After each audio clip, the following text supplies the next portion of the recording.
everyone. Welcome to the Table Ministry Podcast. What's up? This is TJ, and I'm James, and we're excited to continue our conversation about including everybody at the table, especially those with special needs such as autism or even allergies or Physical, developmental disabilities. Yeah. Yep, including everybody. So back to 2 Samuel 9. Go ahead. Can you say his name? Mephibosheth. You got it. Woo-hoo! I did. So we're done. See you next episode. So, I mean, just a reminder of why we're doing it. And where David includes this person who says, I'm like a dead dog to society. Like, why are you including me? Yep. And as a church, we need to be all-inclusive to those with special needs and inviting them to join our table, and youth ministry, inviting them to make sure that they're comfortable with how our programming is. Yep. So today we're talking about, again, the four motives of behaviors. Yep. Do you remember what those are? We've talked about access, attention. Today we're talking about escape.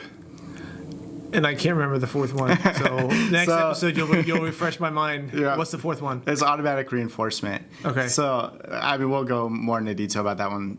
That one is honestly the trickiest one for me to remember as well. Okay.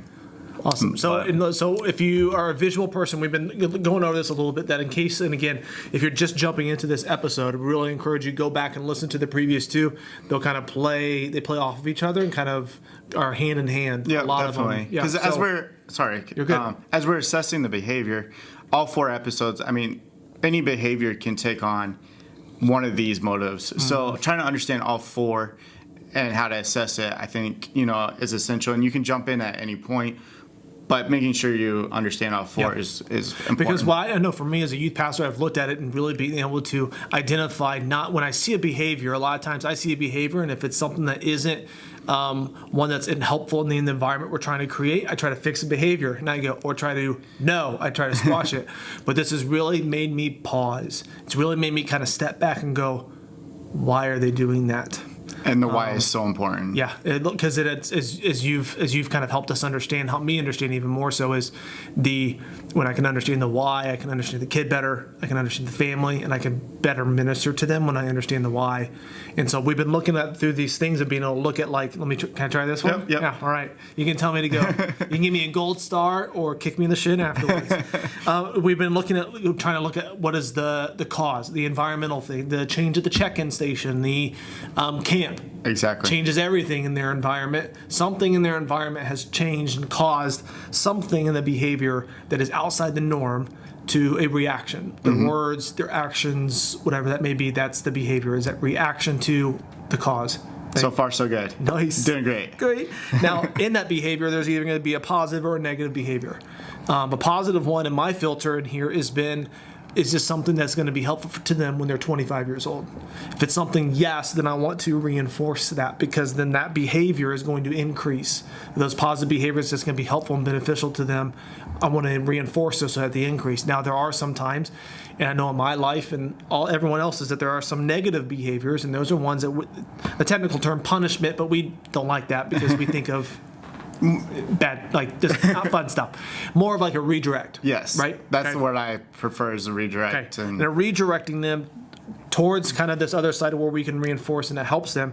And when we redirect, that behavior decreases. Yep. And we never want to just redirect. We also want to help them understand how they can positively. Right. So they really do go hand in hand. You're decreasing one behavior to increase another. And if you missed it, or if you heard it the last episode, you also heard some nuggets of gold wisdom there, when sometimes you can do both the exact same time. And you're like, hey, multitask. All right, rock on. And multitasking is great for leaders. And So today we're talking about escape. Yes. Okay. All right. So help us understand this. We talked about the last one of attention. The cause and the reason behind that was because students want to be seen, they want to be heard, they want to be feel like they belong. That's kind of the why, the internal why. With escape, what's that internal why? So think of it as something uncomfortable. I mean, if you're claustrophobic, you're uncomfortable in small spaces. So the behavior becomes something to escape that feeling of uncomfortableness. Okay.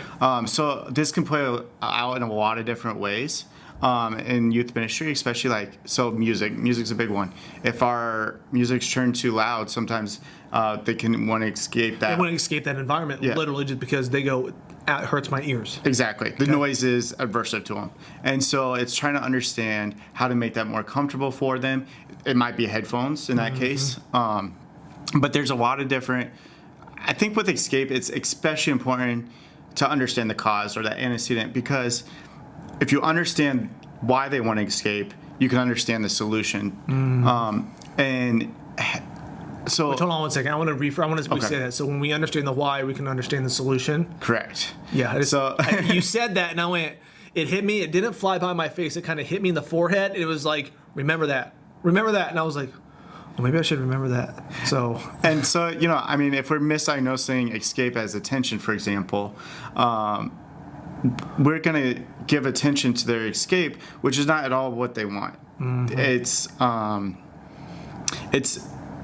removing that feeling of uncomfortableness. And so if we can assess it properly, we can then come up with, again, that solution. So for the music, headphones might be a great solution for someone who has some noise adversity.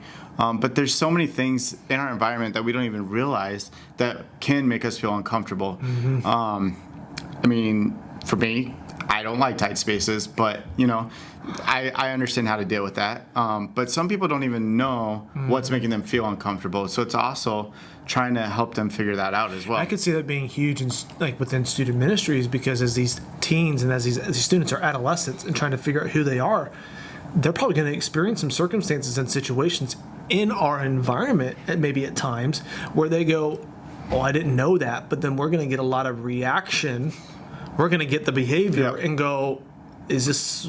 Let's talk What through is this." this? Yeah. And I think you mentioned it a little bit in attention, but also, for example, is like when we're starting to talk about spiritual things that are spiritually deep. Yeah.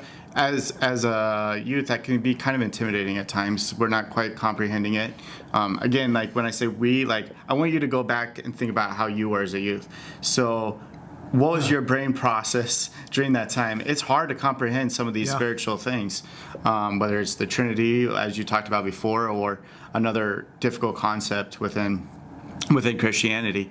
But as we're looking at this, they may want to escape that conversation and trying to understand what that means and how we can help them feel more comfortable in that conversation. So yeah, I immediately think of this. So I remember I was talking with a group of leaders, and they had said they had a specific student in their small group, and we were in a series on sex. Yeah, That's comfortable, right? I'm ready to escape right now. So, and they said, "Hey, we have a student that every time we try to talk, he immediately cracks a joke. He immediately is trying to go every single time." They're like, "TJ, we can't. We're not talking about anything, because every time we talk about it, and once they sense a little bit that it's going a little deep, not even like crazy, just cracking the surface, it's a joke. It's a side thing." So it wasn't necessarily, like you said, understanding the why. It could have been like, well, he's just wanting the attention. When having conversations with him, But my guess is this behavior is not normal for him. No. So this No, is was why.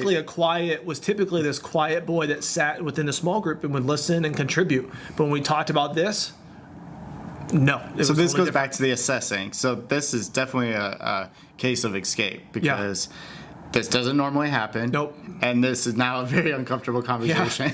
And so when I talked to him, I said, "Hey, I noticed this." And then even so much so that we were in our large group time, they were sitting outside of our large group space by themselves. And I went out and I was like, hey, your seat's in there. You want to come in and have a seat? No. And was able to have a conversation. And that's when I found out.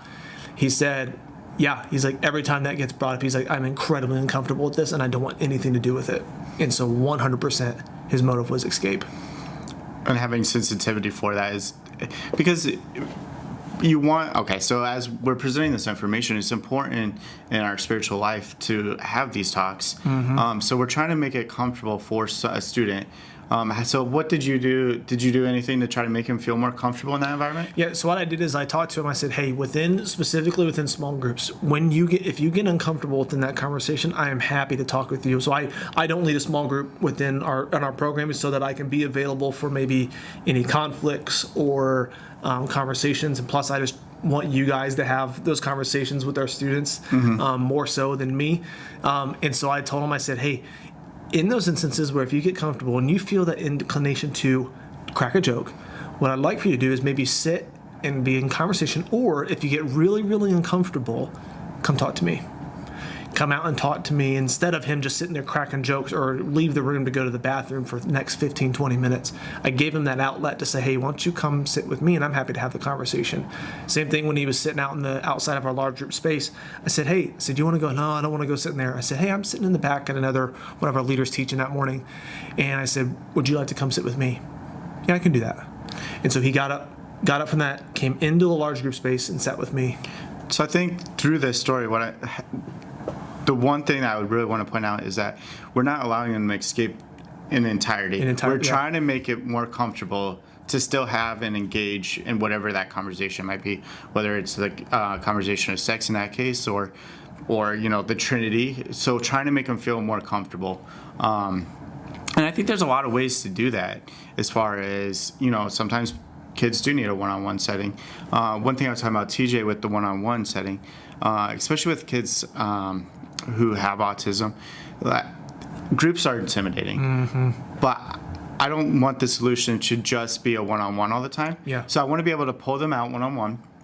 And then through time, because it's going to take time, either add students in, or the other way, you can bring them into that group for a period of time. So say, even 5 minutes, and try to reward them for being able to be in there for 5 minutes, whatever that reward might look like.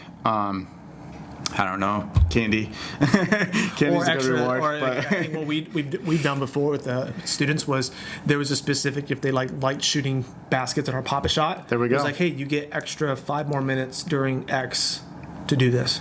So coming up with those, a reward system basically, because we want them. The idea is we want them to have that community at church, and community is such an essential part of worshiping God that yes, one-on-one is great, but the body of Christ is more than one-on-one. It's all the individuals coming together to glorify God and to advance His cause. Yep. So is there something that comes to mind when I say that an example of where an escape was beneficial and kind of we had there was a beautiful this is the story that immediately came to my mind, James, when you were talking about this podcast and the conversations we were going to have. I remember we had a boy with autism. He had a one-on-one buddy, and the one-on-one buddy was everywhere, was with him in a large group time, in our small group time, and they were with him in their small group time. But then I was sitting outside in our hangout space, and I came out after teaching, and I saw the one-on-one sitting there, and I'm like, went into panic mode. I'm like, "Why are you out here? Where are they?" And I was like, "Is everything okay?" And they told me, they said, "TJ, take a breath." They told me, they said, they're in their small group.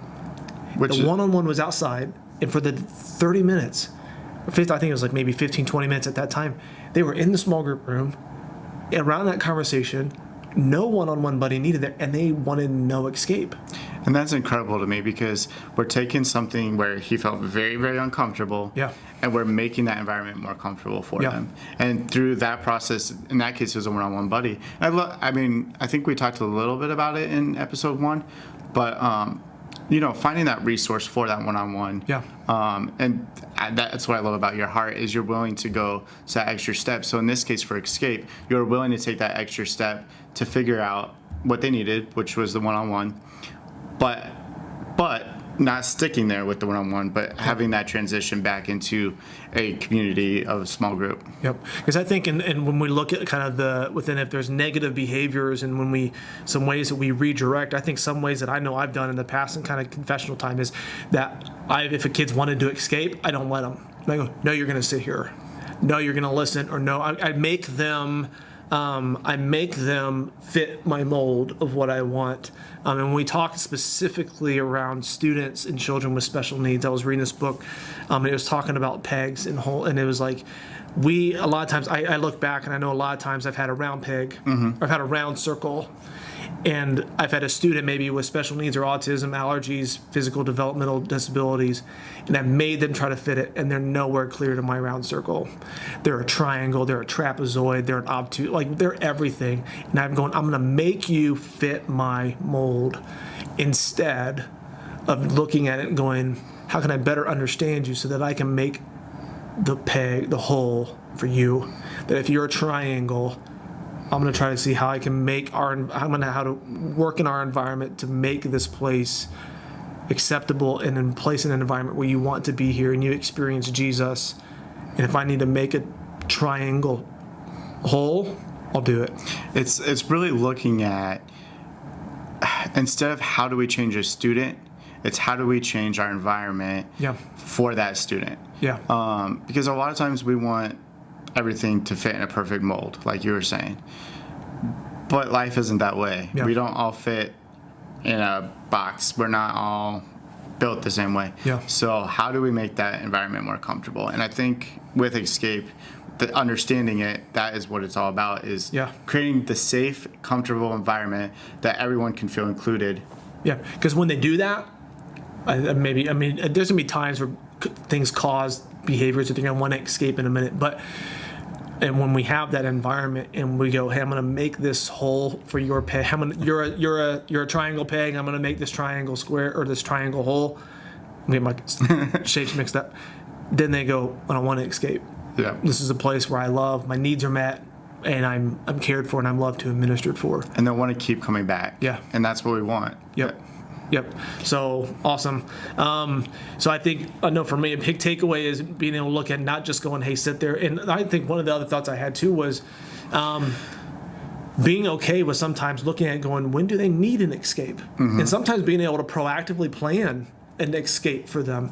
That if they transitions are difficult, like going from one large group space to another, a large group to small group, maybe giving them an escape, saying, hey, 5 minutes before the leader or someone, so they can have some little escape to go. Or if they're like, hey, I need an escape, or maybe they need to feel something, go and say, hey, they can step out for a few minutes, go do something. Our church is blessed with a sensory room that we built, put a ton of money into, but our resource for that is that a kid comes, has a sensory break, has a temporary escape, so that they can not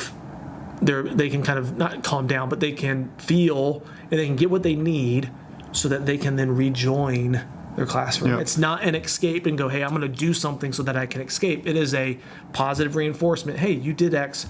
We just need to go to the sensory room for a little bit, do that, and then we can go back to our small group. And a lot of times, as we're talking about this, like the sensory room is a perfect example of like coping mechanisms, but just allowing them that small time to have coping mechanism or whatever, but count to 10, deep breathes, try to feel more comfortable in that environment. It could be music, it could be even a walk, like creating an environment where they can just walk for a minute and come right back. Could be a specific chair, like a rocking chair or something. There's so many different ways to use this and utilize just a quick escape, but being able to adjust right back into the group.